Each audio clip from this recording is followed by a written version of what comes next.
old for video games?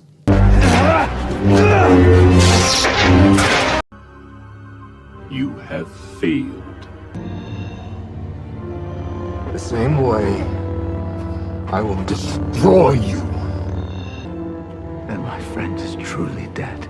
Now this is pod racing. Ladies and gentlemen, welcome back to the Jedi Council Chambers. This is the Graying Jedi podcast. With me, as always, Lord Uther and Jedi Master Psyllium Maas. I am UrzaMaster. Welcome, gentlemen, welcome. Hello there. We are back for our 22nd episode, diving into episodes, or rather chapters, 7 and 8 of Disney Plus's The Mandalorian, part of the Star Wars universe, deep in the galaxy far, far away. And gentlemen, if I may, these two episodes bring some of my favorite characters that were introduced in the show back into the fray, back into the action. These are action-packed episodes. I have a lot to say, but as usual, we have a lot of background we should go through and a lot of interesting asides that go along with the 7th and 8th chapter of Mandalorian. So I turn it over to our Jedi Master of all things lore, Psyllium Maas. Thank you, Jedi Master, UrzaMaster. Thank you, Jedi Master, Lord Uther. And thanks to you, Graying Jedi, here, abroad, in this galaxy and beyond, for joining us as we wrap up Season 1 of The Mandalorian. A bold experiment in streaming, not just for Disney Plus's coffers, but whether Star Wars storytelling could be replicated on the small screen just as effectively and with as much action, humor, and suspense as its big screen cousins. And for one shining week late in December of 2019, we got what probably up until now was the best single week of Star Wars, at least from a fan point of view, a certain point of view, as you could get. For on December 18th, 2019, we had Chapter 7 of The Mandalorian, The Reckoning. 2 days later, still yet unseen, Jedi Master Lord Uther, Star Wars The Rise of Skywalker opened in theaters just 48 hours later. And so you had action-packed Star Wars on the small screen. You had a $416 million budgeted Star Wars film unspooling on the big screen, but we'll cover that a little bit further down the road. Make sure you're subscribed with us at Pending Rebrand, as particularly the Graying Jedi, as we cover new Star Wars, old Star Wars, in between Star Wars, all things Star Wars with the Graying Jedi. But it was a pretty amazing week, and it was actually linked by a brand new force power, which actually started in this episode, The Reckoning, and then coincidentally showed up 2 days later on the big screen. And so that just says that behind the scenes that they were in sync with Synergy, trying to lay this on, something that we had not previously glimpsed in any era of the Star Wars saga. So, and we'll talk about that more in a moment. Deborah Chow returns. You will remember her. She did a bang-up job saving the child when the Mandalorian broke him out of the safe house in chapter 3, The Sin. And Deborah has returned to do the penultimate episode of season 1, and she will resurface not only as the pilot of the X-Wing Rangers, New Republic Ranger Squadron. You'll get to see her again, I'm sure. But also she will helm all of the episodes of Obi-Wan Kenobi, which we will be discussing again. Make sure you're with us, Graying Jedi fans, when Ewan McGregor and Hayden Christensen unsheath for another spectacular fight. And because this is the penultimate, it's kind of like a let's get the band back together episode. This is clearly Jedi Master, UrzaMaster always likes to talk about. It feels like a two-parter. This is clearly a two-parter.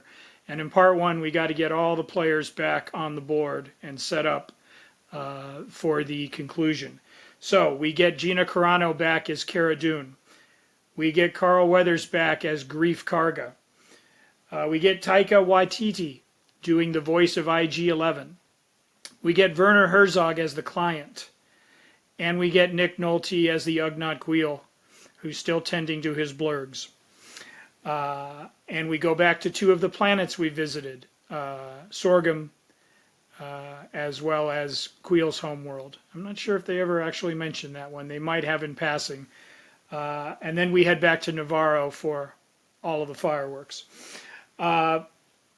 It's fascinating what they did with Carl Weathers' character here. He was only supposed to be in actually, one episode, the pilot, the chapter 1, as the guy who, dispenses jobs to the Bounty Hunters Guild and so forth. They liked him so much in the pilot, they brought him back for Deborah Chow's episode, The Sin, in which he turned on Mando and sicked the Bounty Hunters Guild after him en masse. He almost died. And then they added a sequence late where it showed that he actually had survived being shot in the chest. His Beskar payment from the client saved his skin. And now he's back. And at first, they're still playing up the untrustworthy, kind of the similar role he did as Dylan in Predator. He's technically on your team, but I wouldn't turn your back on him.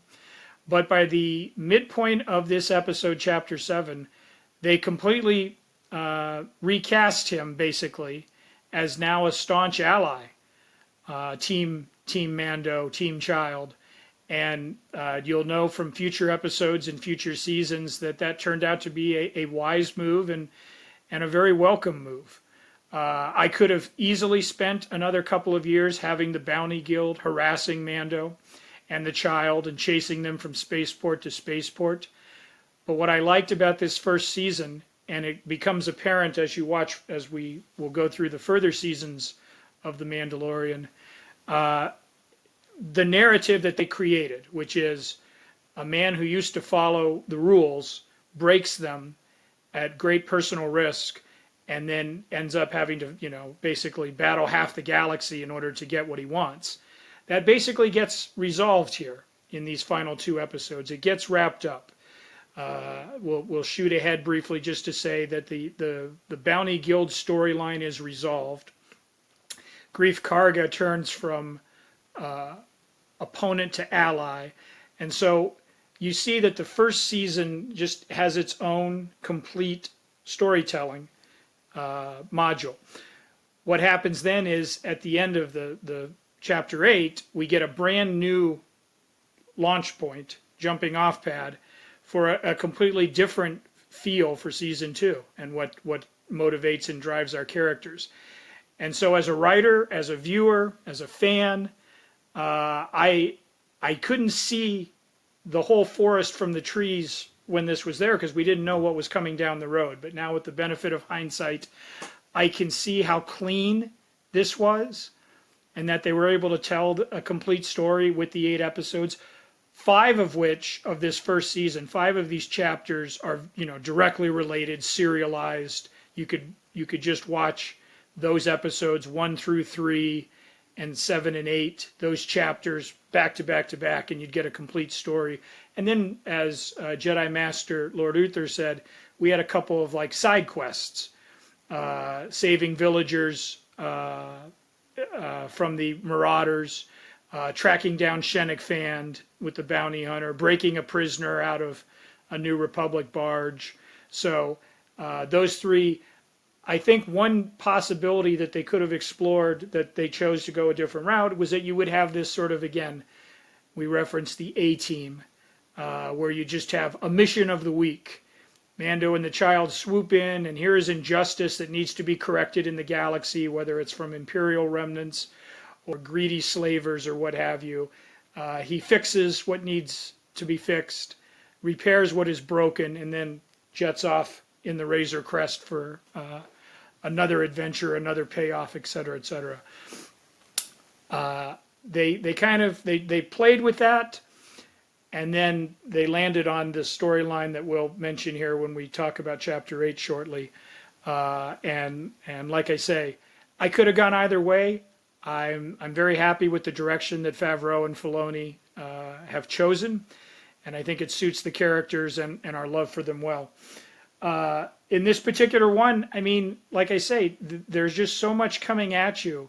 A reprogrammed IG-11. You know, we left him with a blaster hole in his skull in Chapter 1, and now he's been completely stripped of his hunter-killer instincts, and he makes delightful offerings throughout. Would anyone care for tea? And there's a terrific montage of Kuiil rebuilding him and retraining him that we get to focus on, and that to me was absolutely delightful. We find out that Cara Dune, as a rebel shock trooper, like, you know, you would think that after the Imperials were defeated that she would be a celebrated hero. She could have her pick of assignments or so forth, but she is living off the grid and undercover because there's a lot of people out there that don't like rebel shock troopers and so forth. So she's constantly living with that same kind of look over your shoulder that Mando is. And then we have this force power, this thing that maybe it would have been suggested in the comic books or maybe some of the tie-in novelizations or role-playing games or so forth. But basically the ability to use the force as a source of healing, to actually undo, repair wounds, and significant wounds. And like I said, the first time we see this power is after what I thought might be Minox, although they're a little more vicious, I think, than those creatures we glimpsed briefly in The Empire Strikes Back. But they certainly had the leathery wings and just sort of mindless predator thing about them. So I took them to be Minox, but again, I could be wrong. Go ahead and save it I'm wrong. Blow me up in the comments, Star Wars fans, if I actually have that species wrong there. And that's fine, because I have been wrong before. But not about how great the prequels and sequels were, and that's another discussion. Anyways, when Greef Karga again faces death, now the second time in 7 chapters, it is the child who comes forward and lays hands on him, literally and metaphorically, and suddenly his wound is healed. And to his shock and utter surprise, and it's such a transformation that it basically prevents Greef Karga from betraying them, he and his team, the very next day. And like I say, 2 days later, we saw Rey perform a similar work of force magic on an underground serpent that was threatening the crew and also had a grievous wound, a generally grievous wound. And she was able to also heal it with that power. So for Star Wars geeks and fans like myself, this was tremendous. Like, oh my gosh, look what they can do now. Why didn't we know this before? And I appreciated the 1-2 punch, big screen Star Wars, little screen Star Wars, giving it to us right there at the same time. Gentlemen, keeping it to Chapter 7, because again, it's all set up here. We want to get people's impressions and thoughts. My favorite line, and I'm sure Jedi Master UrzaMaster clocked this when he first heard it, as did Lord Uther. It was a fabulously overwritten line for the client, delivered in Werner Herzog's trademark accent. And I wish there were more instances in my real life that I could offer this, because I would say it with the accent. Can I offer you, gentlemen, a libation to celebrate the closing of our shared narrative? You know, it was a fantastic offer right before the fireworks begun. And the fireworks begin when Breaking Bad and Bob Roberts' star Giancarlo Esposito arrives on the scene, and I know you guys want to sound off on that and all the cool new toys he brought to the party. Death Troopers from Rogue One. The stormtroopers who have the coolest armor, and you can't understand a word they're saying. And they all seem to be like 6'7" and really like thin, but like, you know, long arm reach and so forth, and probably have great jumps. These guys are formidable looking, and I think it's tough to bring them down. So anyways, I throw it out there. Jedi Master Lord Uther, Jedi Master UrzaMaster, what did you think of Chapter 7, written by Jon Favreau, directed by Deborah Chow, that put all the pieces on the board? There's a reason this won an Emmy. Yes. And it's probably the same reason why we're all going to give it, more than likely, the same color lightsaber we're going to give it later. This was the Empire Strikes Back moment for The Mandalorian. This was all the BA villains stepping onto the scene, all of the team of heroes appearing together and getting in their one-liners and their hijinks and their major character shifts and jumps and changes. I mean, this was really... The only thing I didn't like about this episode was that it wasn't a movie. That it wasn't on the big screen, because it felt big screen material. And kudos to Deborah Chow, because we'll talk about Kenobi in a later edition of the podcast, but what she's done with that show and these two Mandalorian episodes in this season is pure cinematic magic on the small screen. And that's a hard thing to achieve. I really, I don't know, it again, the whole show is Western, but it felt like, and we keep bringing up The Unforgiven, but it felt like seeing Clint Eastwood in another Unforgiven. Like if there was The Unforgiven 2, where he takes this key and buries it in you, that would be just incredible. Like, this was the Clash of the Titans, so to speak, of, you know, getting these, and introducing Giancarlo Esposito. I mean, Werner Herzog was already a great villain. How do you show that up? You know, I was wondering that from the jump. Like, this is a villain. Like, they're going to have to, like, there's so much here, but the guy's, at the time, like, what, 78 years old? Now he's 82 or something. You know, he's an elderly dude. Like, it's hard to build that unless you're wearing a black helmet to make an old guy, you know, really intimidating, except it's Werner Herzog. I mean, the guy's, if you've ever seen Agira, or anything with Klaus Kinski that he did, but you could not have picked a better person to show him up as a villain than Moff Gideon. And it made me giddy to see the Death Troopers and just the... I mean, how... Now, you're supposed to not like a villain, but how cool is Moff Gideon, like, as a bad dude? Like, I got shades of The Undertaker. I got shades of Vader in Empire Strikes Back. Or as we see Vader and his BA attitude in, like, Rogue One or in Kenobi. Oh, man. I mean, this was the... Like I said, the last couple episodes felt very Star Wars. This felt like the first time you got, I am your father. You know, and it's almost like, I'm your daddy now, you know, as we're getting into the big clash. But, oh. And, of course, Cara Dune. I mean, it was great to see her back, you know, because she could have easily been a one-off character in Sanctuary and never see her again. But I think the cool thing they've done with this series is they take, you know, these very possibly obscure characters that, you know, could just kind of come in and out as a cameo, as we see with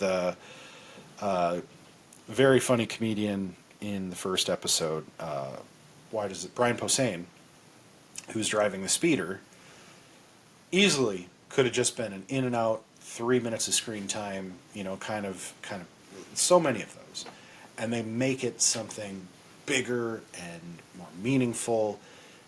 And it's so condensed. You know, the economy of words we often talk about in these modern television shows, these streaming shows, the level of art that they're forcing into this, you can tell it's a big screen picture that they've crammed into the small screen, and yet it works.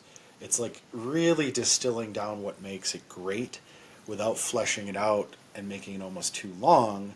As I think one could argue with the sequels, they kind of expanded upon things that didn't really need it. And they could have enriched other things that desperately did. So the balance here is very, very nice.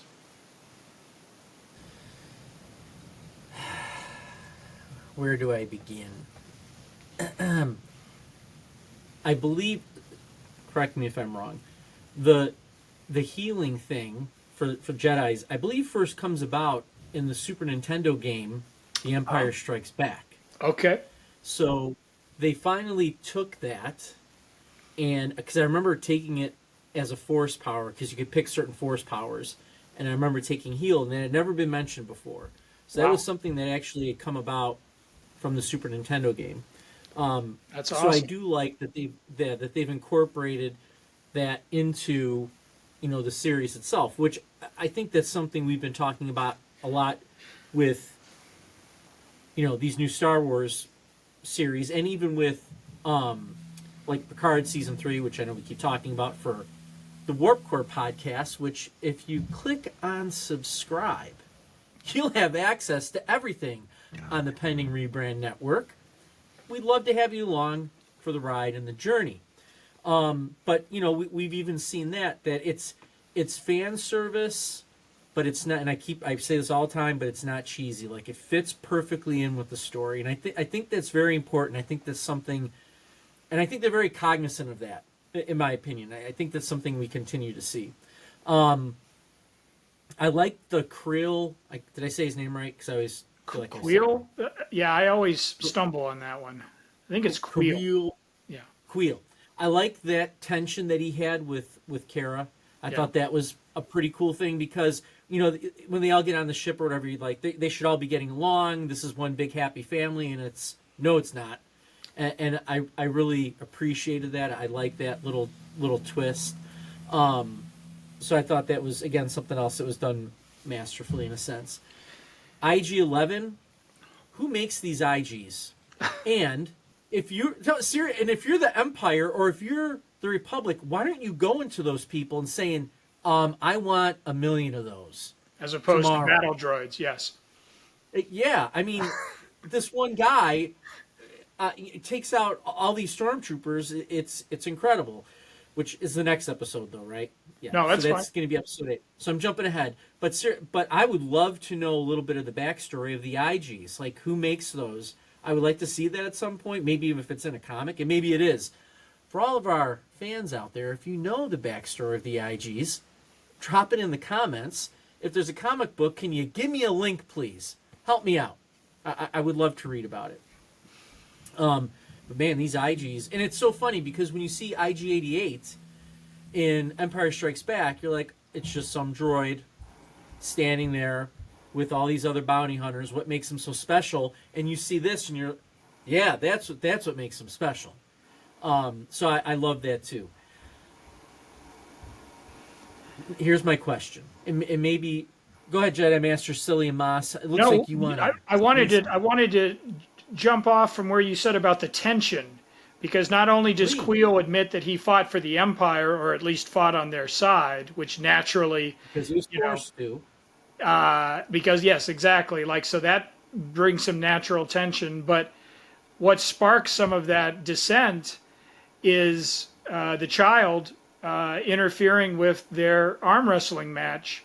And again, we are predisposed to love the child, and we're predisposed to think of it as a heroic, figure. We don't quite know and much of his backstory yet, but we just naturally gravitate towards the light side of the Force.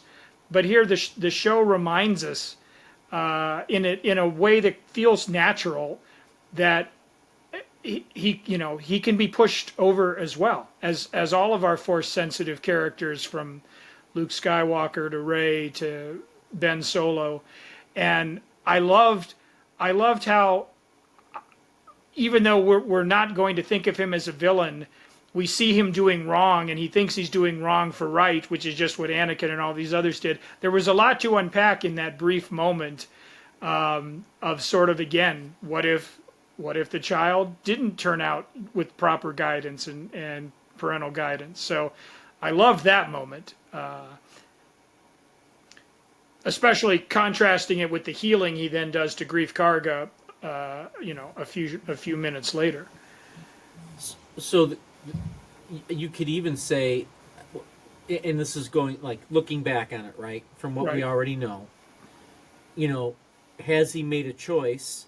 Is he a gray Jedi? Who's he really in it for? Is he going to do anything he can to protect Mando, whether it's a light or a dark thing to do, right? Light or dark side thing to do. You're right. I think that moment is key, because it puts the doubt in the back of your mind. Right. He's not pure light. And I do think that's an important piece. So as always, Jedi Master Psyllium Maas, just excellent analysis on your part, without a doubt, as always. Here's my question to the two of you.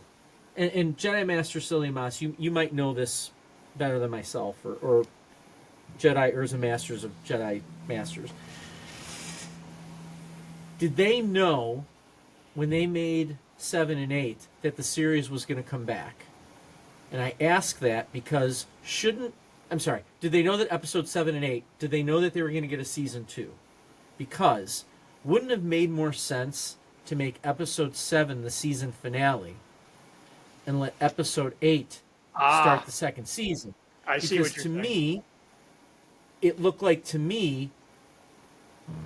we're going to talk about episode 8 in a second, so I know I'm going ahead and I apologize, but I think this is an important question. No, it's a good question. To me, they end episode 8 like, I hope we're back, because there's more adventures if we do come back. Otherwise, we can just live with this, right? It's over. Yeah, Grand Moff, Gideon, my bad. It is, I just love Tarkin so much. He's still alive, but he crashed on a planet, and Mando took off, and Cara Dune, and what's his name? Grief Karga. Karga. I don't know why. I'm having brain farts tonight. Walk off into the sunset together, right? Hey, all's good in the neighborhood of Star Warsville. Thank you, Mando. Great job. But again, there could be more adventures. So I guess that's my question: is did they know they were going to get a second season? So it was a tremendous gamble. They spent for these 8 chapters of the first season about what they would have spent on, let's say, one of the prequel movies back in the late 90s, early 2000s. I mean, I dropped the budget for Rise of Skywalker earlier, and we'll bring it up again when we do the picture, but that cost $416 million to make that movie. The 8 chapters of The Mandalorian were between 100 and 150 million. Which, again, for a feature and one that's effects driven, that doesn't sound, that in today's marketplace, that actually sounds like somewhat of a bargain. But for television, that's insane. Television shows, even at their height, you're talking about like Friends or ER or anything that we've, possibly NYPD Blue that you grew up with. Their series budget allotments are, 20 million. And that might include some big salaries for Jimmy Smits or Courtney Cox or whatever. 100 to 150 for one show, for one season of one show is pretty, that is a tightrope. And don't forget the streaming wars, not the Star Wars, the streaming wars, they were kicked off really, Netflix having a pole position, Disney Plus coming sort of out of the gate, followed almost immediately with Apple Plus, Paramount Plus, Hulu, which was also part of the Disney empire, getting bolstered, Amazon Prime. Like, this was the whole wild, wild west of that. So there was this urge to spend and spend big. Now, when did they officially greenlight a second season? As I remember from my research, the creatives knew while season 1 was going on, and the audience learned very soon after chapter 8 of this show aired. Pretty much they broke the news in the media and the public. Guess what? We're coming back. But to your point, I think you raise a much more interesting point, is that had they had enough advanced knowledge, wouldn't we have wanted this like edge of your seat cliffhanger, Moff Gideon standing in the square? You have something that I want, and in a few moments it will be mine. I mean, can you imagine having to wait a year and 6 months to see how that got resolved? And that's one of the things that network television and cable television had kind of primed us for, is that you go off with absolutely all these story threads hanging and dangling, and you've got to come back and see next season or next, the next installment, or else you'll never find out who shot JR or who shot Agent Cooper, or will Ross and Rachel get together. But then I think about, again, with the investment that they had spent, I think they felt safer telling the complete story, because, I mean, if for whatever reason Star Wars fans rejected it, the critics who were almost unanimous in their praise for the show, if they had turned on it, like if it had gone wrong, then yeah, I mean, Star Wars is already a passionate, vocal fan base, and you would have seen, yeah, I mean, they get mad when things are good. So if you had like ended on a cliffhanger and then decided not to like finish off the storyline, good gravy. No amount of mudhorns or rancors could have held them back there. But I think, speaking as a storyteller, as a fan and so forth, if we had stopped with chapter 7 and then just done the next chapter as the opening of the next season, I mean, that would have been tremendous. You're absolutely right. I love that thinking. But I think we've seen now with these shows, I think Ahsoka, if I'm being honest, and I suppose Andor to a lesser extent, just because, I mean, even Andor sort of wraps up a certain part of that story. He joins the rebellion. Now, what he's going to do while he's there, that's, conjecture for the follow-up season coming up. I would say Ahsoka.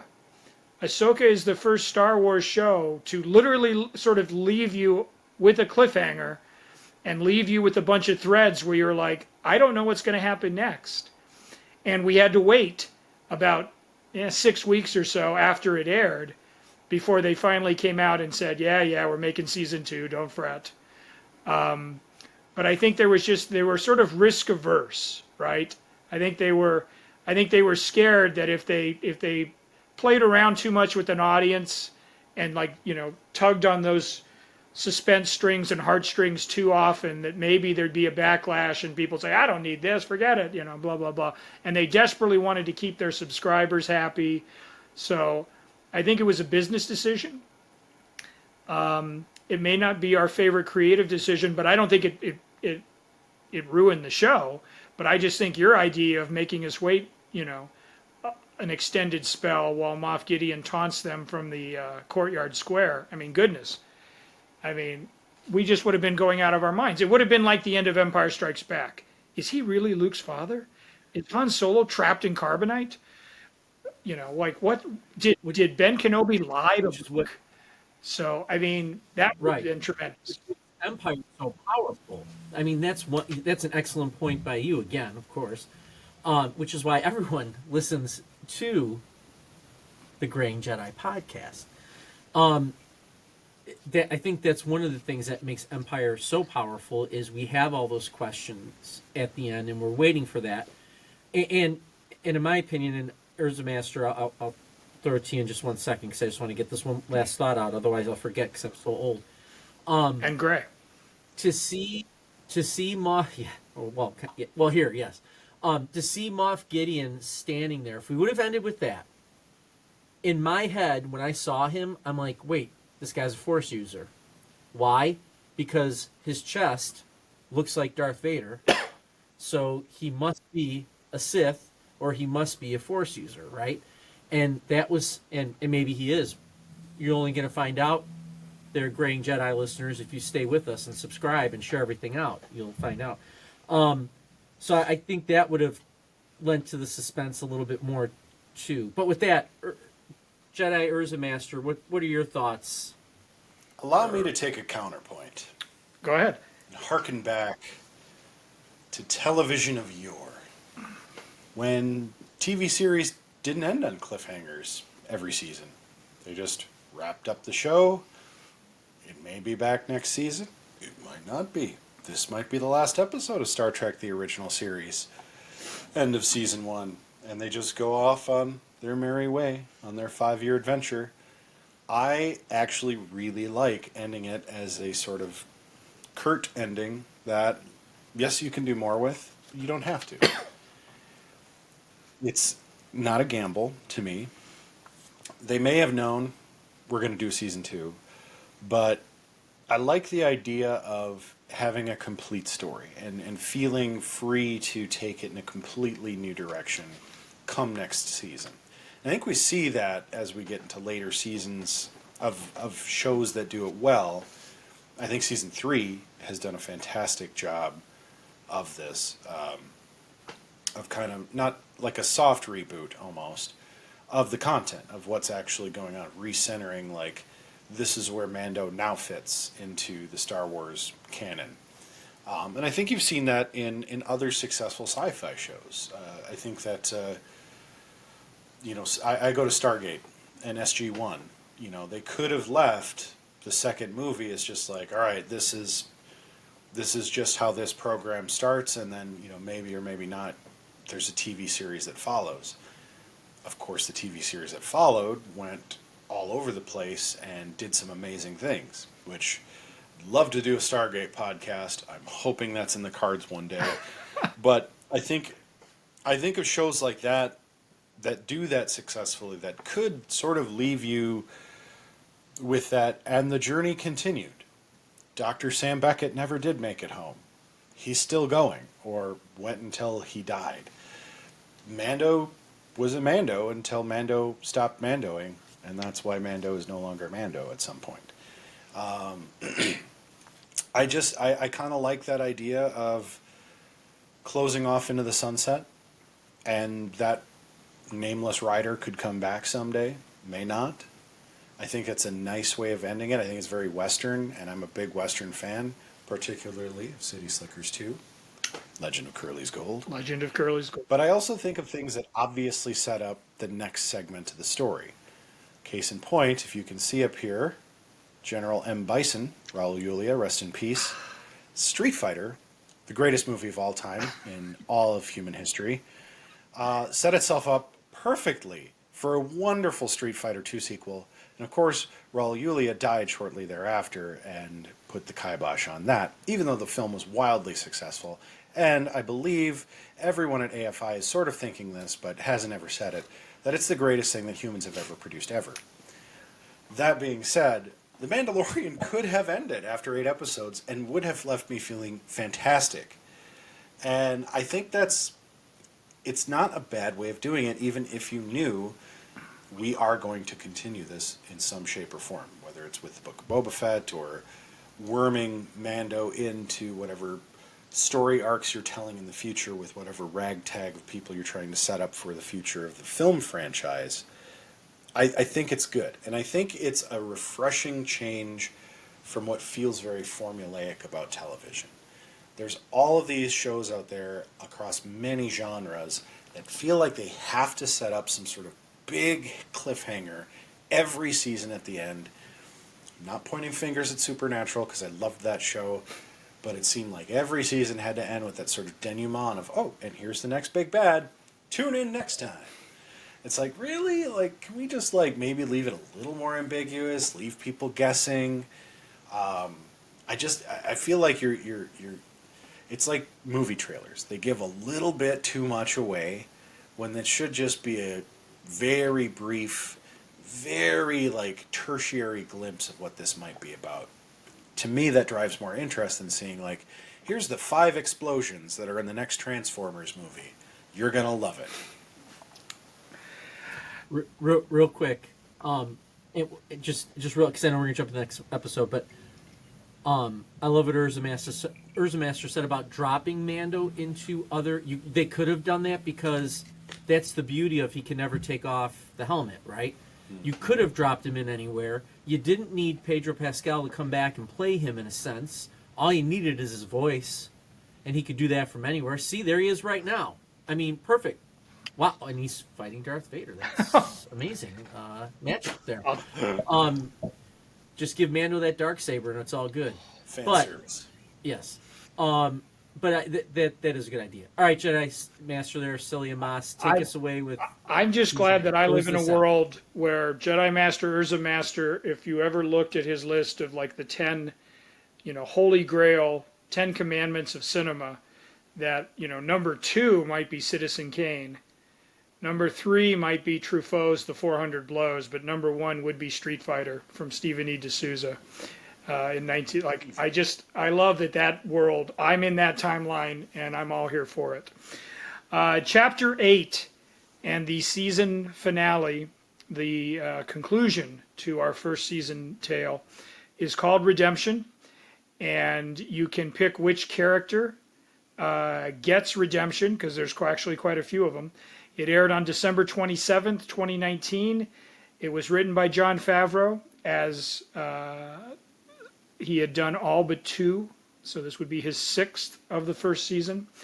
He didn't get to direct any this season, but we'll fix that coming up.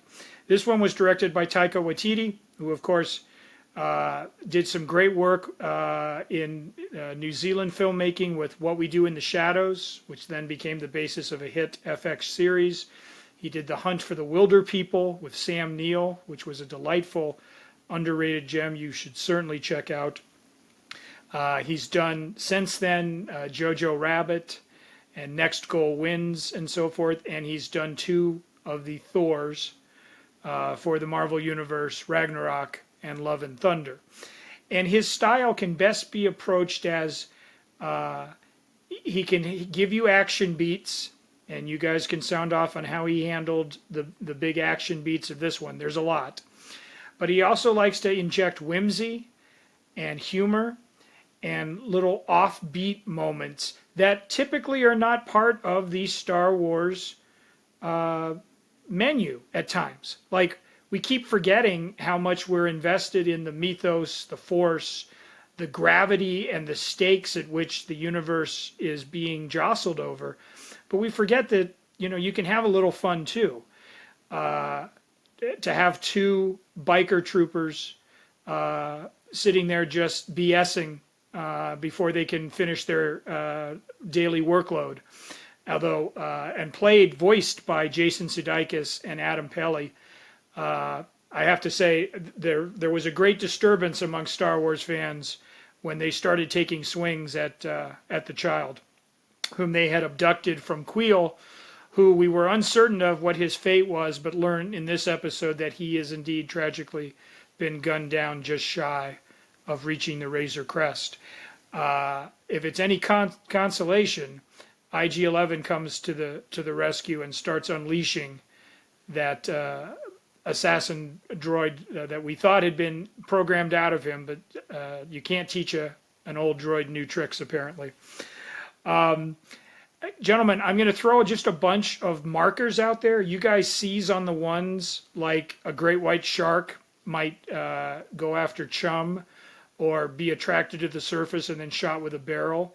You guys pick the ones that you stuck out for you the most in this finale, whether learning some of our characters' pasts. Cara Dune is from Alderaan, and we know what happened to that doomed planet that once raised Princess Leia Organa. We learned that the Mando has a name, Din Djarin. We learned about his backstory and why he doesn't like droids, as we finally get an uninterrupted view of that flashback that we had been teasing through the previous chapters, and the battle droids that did him wrong. We have the Flame Trooper, who's singularly one of the coolest Stormtrooper additions since the Death Troopers. And we have the child fighting fire with fire, literally. We have Din Djarin unmasked for the first time this season after such a great big deal of narrative and theme and character had been expended, saying, I absolutely cannot take this off.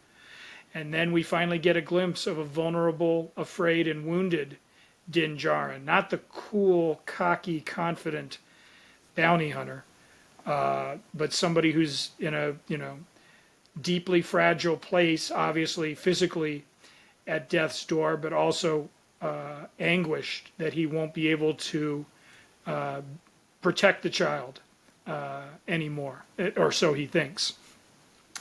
And then, saved by the Bacta. If you guys can figure out a way that we can start patenting Bacta spray, we will be worth more than 100 Elon Musks by close of business Friday. But the good old Bacta spray, now available in convenient spray format. Forget the tanks that were there. Yes, take it with you on the go. You never know when you're going to need some for all those skinned knees, skinned elbows, or getting hit with a blaster in a vulnerable spot where the Beskar didn't get you. We find out that we get our first Jedi official reference. They were an order of sorcerers, which is an interesting way to phrase it, and how the galaxy might view them, not as noble peacekeepers or benevolent warrior sages, but almost something like, ooh, there was something icky about them or something sinister. They were sorcerers, and they opposed our people, and so forth. And we have the armorer. I'm sure you guys want to sound off. Emily Swallow was the voice actress who gave us and gave Mando his marching orders, and will continue to do so in future installments. Spoiler alert. I mean, a climactic battle with Moff Gideon in a cool TIE fighter that can... Guys, you can take this anywhere. So go with it. What about redemption was redeeming and delivered? Like you said, you can go any direction you want. Redemption was a fantastic episode. Great season finale. I like the armor myself. Big Emily Swallow fan. Obviously, I've already referenced Supernatural once. But everything about her and just that cool, collected, like, almost like dark overtones, very serious, which she played, the darkness Amara in Supernatural. So I got those vibes again, which are just, as a fan of her across several shows, like it's chef's kiss to capture that same energy and essence and translate it to something you don't even see her face. Like you get this, I don't know, almost villain-like person that you're dealing with, and it's like, wow, this is really different feel from Mando, but also still a good person, like still a good thing. It's very gray, which I think, here we are. I think that's what I found most inspiring about it. The battle with Moff Gideon, of course, the TIE fighter, reminiscent of Darth Vader. I mean, with the Valley Run on the Death Star, like it was. A lot of this show is fan service in a lot of different ways, but that really hit hard as like, man, that's cool. It's just, again, it takes you back to those moments where like, holy crap, I'm a kid again. Like I'm having fun watching Star Wars, and Mando being vulnerable and unmasked was really great to see. The emotional connection we built in such a short period with IG-11 really did it for me. The one thing I have to point out, and I'd be remiss if I didn't, because I respect Taika Waititi a hell of a lot, and I think he did a nice job with this episode, but he is a very thin threshold from great to absolutely terrible. And there are definitely highs and lows to what he does with his whimsy, where you can be just perfectly balanced, like a Thor Ragnarok, or like what we get here with just a few moments where they really Shakespearean like break the tension and center you again so you can enjoy another thrill ride, or dramatic moment, if you will. Or you go too hard into the paint and you get screaming goats like in Love and Thunder, Yeah. which, if you pull those screaming goats out of that movie, I think it's a terrific flick. But those goats were absolutely ridiculous and did not need to be there. And it was one of the stupidest things I think the Marvel Universe has done. But I still really like the movie. I mean, the thing is about Taika Waititi is like, sometimes I see him, I'm like, this goofball is just over the top. And I was really worried that this episode of Mando was going to suffer from the Taika Waititi disease in the wrong way. But it ended up being more like a Free Guy, where it actually worked really well. And that was also a fantastic film. If you Good haven't flick. seen it, highly recommend it. Good flick. Great sci-fi flick. But yeah, this took me on enough thrill rides that it felt like I was at a theme park and not just on one little roller coaster. This is the beauty of how they've arranged this show versus how they arranged like 4, 5, and 6. That was one real contiguous roller coaster that they took you on. It was very exciting in the middle. It had kind of a, oh man, it's over. I mean, that was great, but oh man, at the end. And you know, we don't have to talk about the other trilogies because they are different rides. But this one, it packs so many punches and so much collective punch without ever feeling like you're too beat up by it. You feel really, I mean, just entertained in a very pure sense, you know, and that's a rarity in television. Sometimes you feel like you're getting preached at, or you're getting beaten over the head with jokes to the point where it's not even funny anymore, or they're intentionally beating you over the head to make light of things that beat you over the head in a show. South Park does that very well, and sometimes they do it so often and so much that it's like this isn't funny anymore. Now it's just annoyingly annoying. Mando has found in this season, through each episode, there's this balance of arcs that keeps you intrigued and interested, and it doesn't begin and end with Din Djarin. That's why I think the success continues, and why I think they could continue even without Din Djarin as the Mandalorian if they wanted to tell other Mandalorians' tales. They could. That being said, I don't think they need to. I think Din Djarin is a great character, and they should continue with that one as long as they can. But I am also the person who wanted Street Fighter 2 with Raul Julia, and so I overcommit to things. Lord Uther, I'll turn it to you. Well, I think they took a big risk by going this route and not using an established character. Right. That made me nervous when I first heard about it. I was like, Mandalorian, what are they? Is it Boba Fett? Right? Everyone was like, is it Boba Fett? Is it Boba Fett? Because we kind of know about Boba Fett. So their risk, obviously, literally paid off in terms of the fans and probably monetarily too. I love how stormtroopers have turned into G.I. Joes. Like you have a specialty stormtrooper for everything. Yes. So we have like snow troopers, we have death troopers, which shouldn't they all be death troopers, but whatevs. Now we have a firestorm trooper or whatever you want to call it. Flame on. Which leads me to this point. Flame on. This stormtrooper walks in there.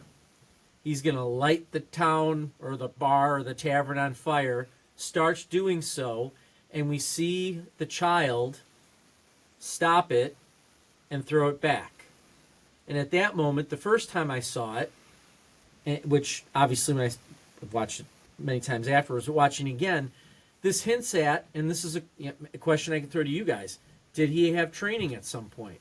At some point, is this just natural instinct that he's having, or was he trained somewhere, which I think we've continued to kind of, you're going to see this again, kind of questioning if he's had any sort of Jedi training. Do either of you think he had training prior to this, or do you just think it's something that's like a natural instinct, Is it something that runs along with his race? Which, by the way, we still don't know what his race is called. His alien races, we don't know where they really originate from. I think we still don't know that. The only other Yoda-type guy we've seen like this is Yaddle, who the theory out there is Yoda and Yaddle made little Grogu. So lots of things to throw at you. But do you think he had some previous training? I guess I'll start right there. Go ahead, Urza. Do you want him to have previous training? I don't. I want him to be naturally gifted with the Force. And I say this for a couple of reasons. Because it could erase the icky memory of midi-chlorians and the naturally gifted Anakin Skywalker, played by the worst child actor of all time. And yeah, I'm even counting Dakota Fanning in that in War of the Worlds, which made me think the entire movie, Tom Cruise, will you please just turn around and shoot her so we don't have to hear her scream. Jeez Louise. Yep, you heard it right. You heard it here first. Clip that, remix it, and send it to everybody. I hate Dakota Fanning as a child actor. As an adult, she's done a fine job. Okay. No, but seriously, I think that a naturally gifted Force sensitive is something we're getting with Jason a bit in Ahsoka.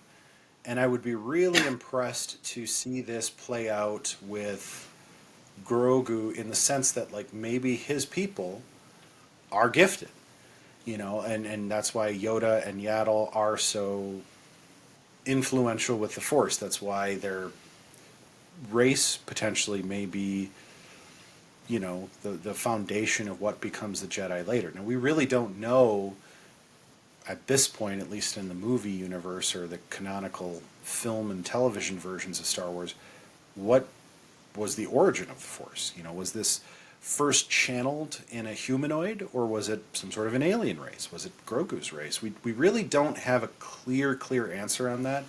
Obviously, we're getting that, what was it, the Acolyte coming soon. Hopefully, that'll shed some light on it. And then there's, you know, of course, the Ahsoka storyline with Baylan Skoll.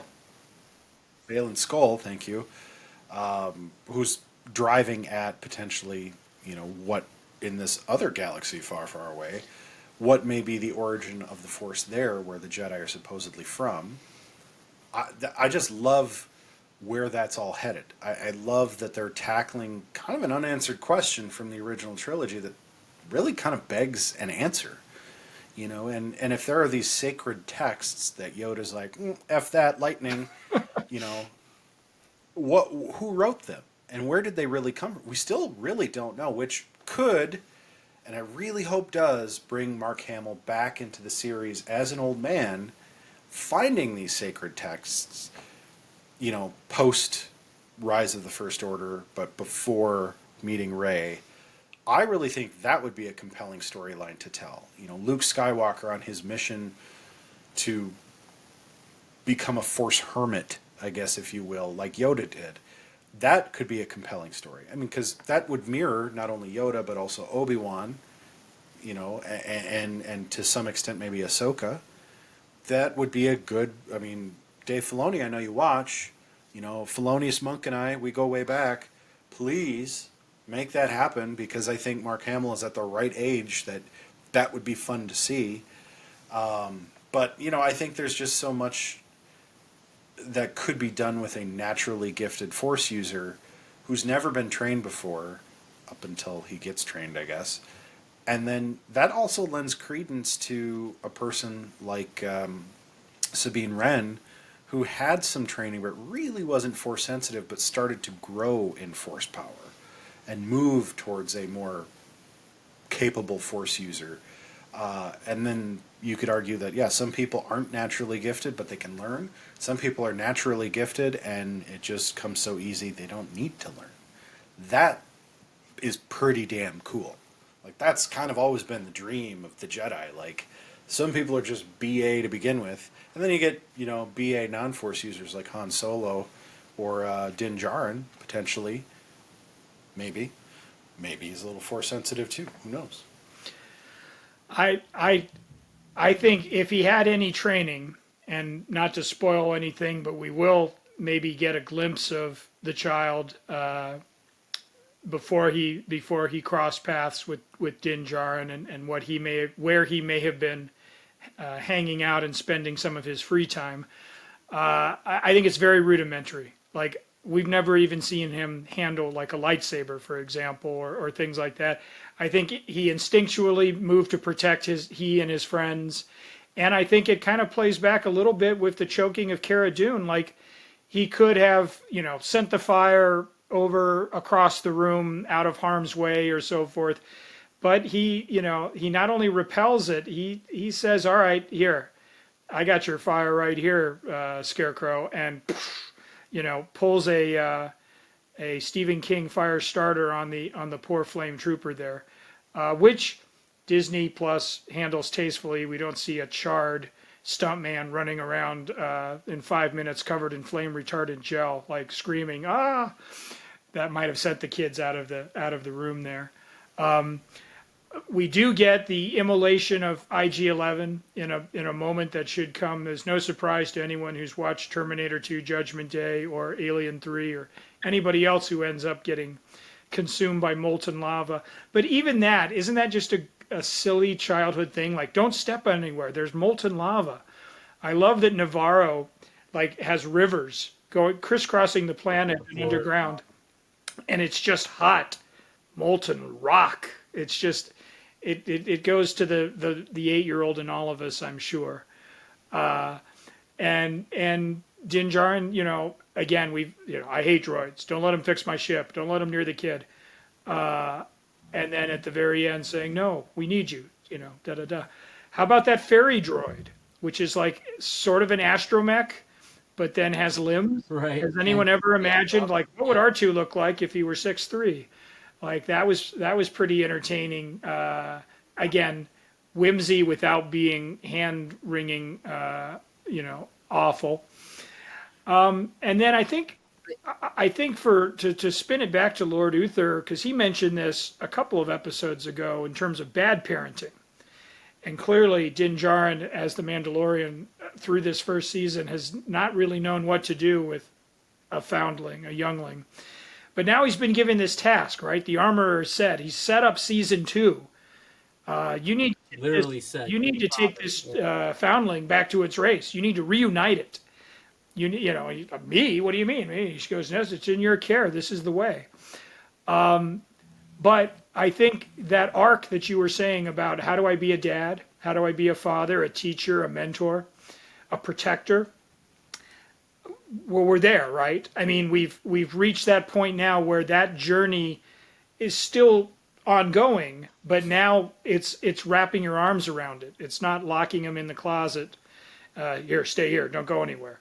I think he tries that in Sanctuary. He says, no, you stay here. I'm going to go and look around.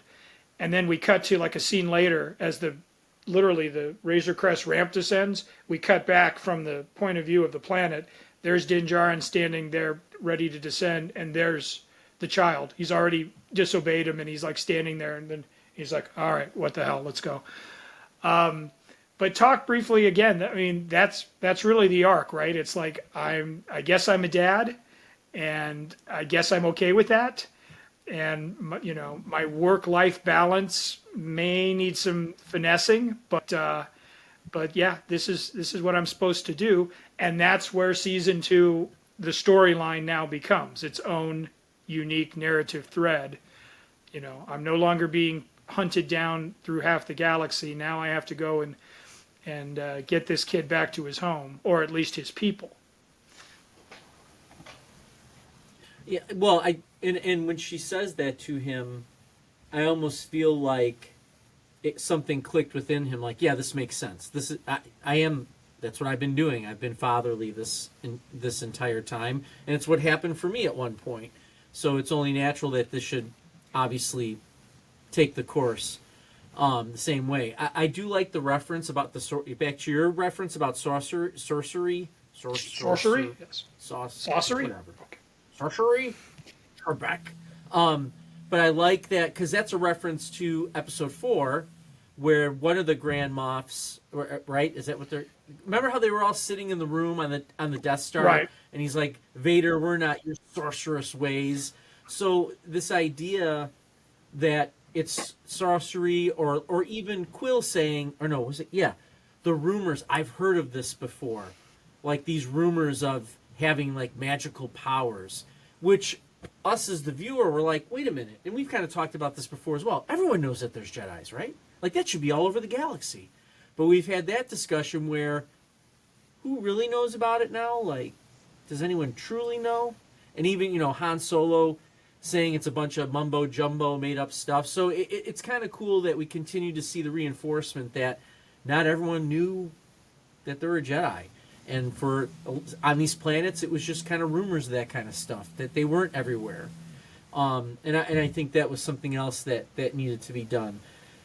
For me, the Darksaber at the end, I had no idea what that was. Like, I didn't know what was happening because I didn't know the backstory to that in terms of the story of the Darksaber. So I thought that was pretty cool. Mando just getting his jetpack, which he wanted. She's like, hey, now you get this. I feel like he's leveling up. We keep using these D&D references, but man, he really leveled up this episode because he got his jetpack. Like, the circle's complete in a sense that he winds up getting his backpack. And how about the armor just kicking some rear end? I mean, give her 2 hammers and get out of her way, because she's going to take a whole bunch of people out, which she winds up doing too. So, and then we have, at the end, we have the ending of literally flying off into the sunset while they're walking off. Urza, you made this point at the very beginning as we're, going on an hour and 10 right now of this discussion, but if you would have put these 2 episodes together, you would have had a fantastic movie, and to me, that's what we got. We got a movie out of 2 episodes, and obviously set us up for some real sequels in season 2. So there Absolutely. You go. And with that, as we venture forth towards season 2, now's a great time to take these last 2 episodes and bestow upon them our lightsaber ratings. And I'll start, gentlemen, because I think my ratings are no surprise to anyone. And I, yet again, do not have a adequate representation, so I'm going to use something a little different. And I'm going to go with hydrogen peroxide lettering green. Nice. For my lightsaber. And yes, I do have 4 jugs of hydrogen peroxide here, so I will give each episode double green lightsabers. I have to say, the last 2 were really favorites of mine until I saw these 2, and I'm like, oh my gosh, the quality does not drop off. You just keep getting better, and it really made me excited for season 2. Now, I picked up The Mandalorian late, so I was able to roll right into season 2. For those who may not have seen this show yet and might be following along with the Graying Jedi, this is truly a blessing to be able to move right into the next season and not have to wait a year, because this is one of those shows that leaves you really, really wanting more. So with that, I will turn it over to Jedi Master Psyllium Maas. Again, no surprise there, all of you loyal Graying Jedi fans, and even those attempting to hang with us on their first Starfleet star voyage. Pardon me, I get my voyages confused sometimes, because we also provide expert analysis and commentary on another long gestating science fiction franchise, Star Trek. And you'll find on pending rebrand our Warp Core podcasts, where we do old Trek, new Trek, big Trek, blue Trek, all of it. Make sure you're subscribing and checking those out as well. We can coexist, Trekkies and Star Wars fans. But for the final 2 episodes, indeed for the first season, a Asian jade dragon statue, which is a place of honor in our home. It has a nice religious sentiment. It's also very secular, and it's also quite heavy, believe it or not. If you watch television long enough, you'll fall in love with the show. And if you're fortunate, you'll have the show maintain its level of quality throughout. And everyone knows goodness that sometimes certain episodes of a show or certain seasons, or when they switch out creatives midstream and bring in new people and new voices, I'm looking at you post Aaron Sorkin West Wing, you might think you're just dancing to the same music, but it sounds different. We are fortunate as Star Wars fans, as television fans, to have this first season of The Mandalorian. There was no drop off in quality, as Jedi Master UrzaMaster suggests. It was uniformly excellent from chapter 1 through chapter 8. And again, that's a lot harder than it looks, friends. And to be able to stick the landing, to be able to carry you on through the midsection and not have you lose interest or get bored, to grab you from the jump as it did, that's, like I say, hats off to Jon Favreau and Dave Filoni and Kathleen Kennedy and everyone who brought us 8 wonderful chapters of television in a brand new format. Again, Star Wars had not been on television before. And the fact that they were able to pull this off and make it look effortless, thank you to Lucasfilm and all the creatives, in front of the camera, behind the camera, that brought us this. That was a tremendous season of television.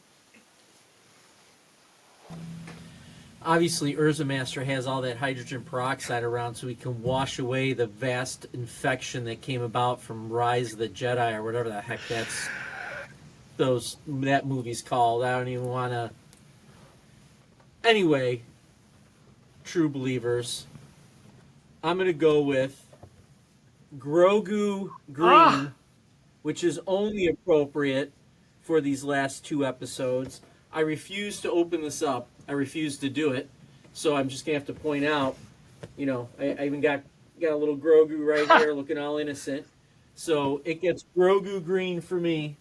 I shared this opinion before, and I'm going to share it again. This saved Star Wars, in my opinion. This gave Star Wars a new hope to come back and give us everything that we've wanted, everything that we grew up with. This series has been, whether you're an old-timer like myself and Jedi Master Psyllium Maas, that this, Star Wars, helped us begin that journey in sci-fi and really buy into it. And to me, open the doors for anything sci-fi in a sense, is something that Star Wars did. And of course, Star Trek is a close second. But The Mandalorian, it's setting everything up. And my hope of hopes, because from what we understand, there's not going to be a season 4, is that the gang all gets together and takes on Thrawn over a 3-movie series arc. That's my hope of hopes. But with that, UrzaMaster, I will let you take us out. And fellow Jedi Council members, younglings, oldlings, and others alike who've come to the galaxy far, far away with us in our 22nd episode, we thank you for your time, your attention, your balance that we bring to the Force. May the Force be with you. And with all of you.